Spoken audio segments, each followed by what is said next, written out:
उपाध्यक्ष महोदय, उसमें हमने साफ साफ कहा था कि जो गरीब वर्ग है, जिसकी गरीबी के बारे में सभी जानते हैं, उसको देश की आमदनी का जो औसत है वह अवश्य ही मिल जाएगा और इस दिशा में हमारा प्रयत्न जारी रहे। हमारा जो बजट है उसको जब तक अपनी आर्थिक व्यवस्था या अपने विचारों के अनुसार नहीं आंकेंगे तब तक उस ध्येय की पूर्ति नहीं हो सकती।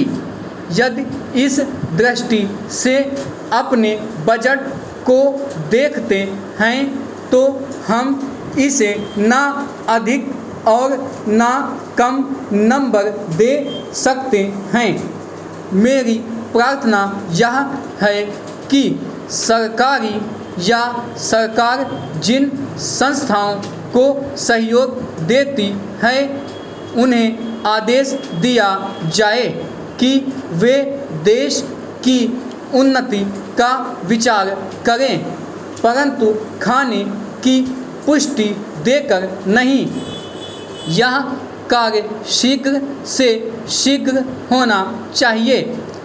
इसका कारण यह है कि उच्च श्रेणी आम जनता का आदर्श होती है और जो कुछ उच्च श्रेणी के लोग करते हैं उसकी नकल कनिष्ठ श्रेणी के लोग करते हैं। इसलिए यह काम पहले उच्च श्रेणी पर हो जाए तो आम जनता पर उसका प्रभाव अवश्य गहरा पड़ेगा। सप्ताह में 2 बार भोजन छोड़ने का जो मेरा सुझाव है, इससे न केवल अनाज वरन ईंधन, तेल, कोयला आदि सब की बचत होगी।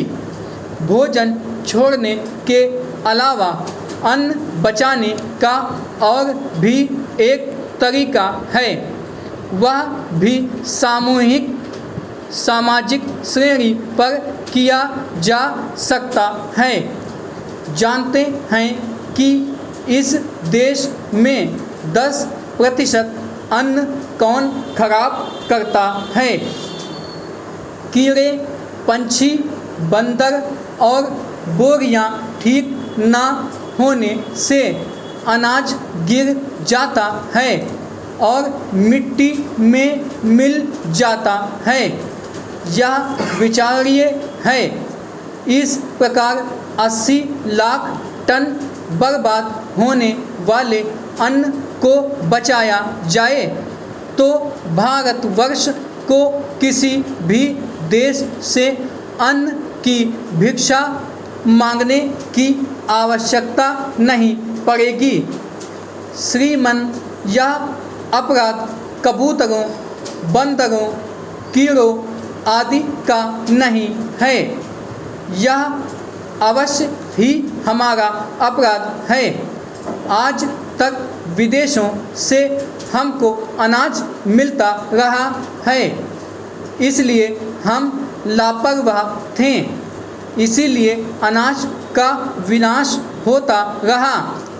परंतु अकाल पड़ेगा जैसा कि इस वर्ष पड़ा है, तभी हम जागें तो यह ठीक नहीं है।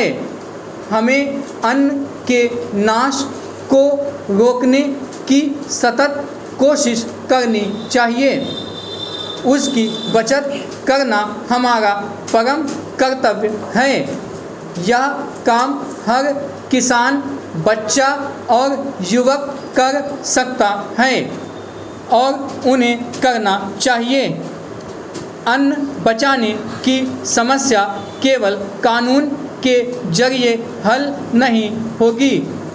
यह बात भी सामाजिक चेतना पर निर्भर है।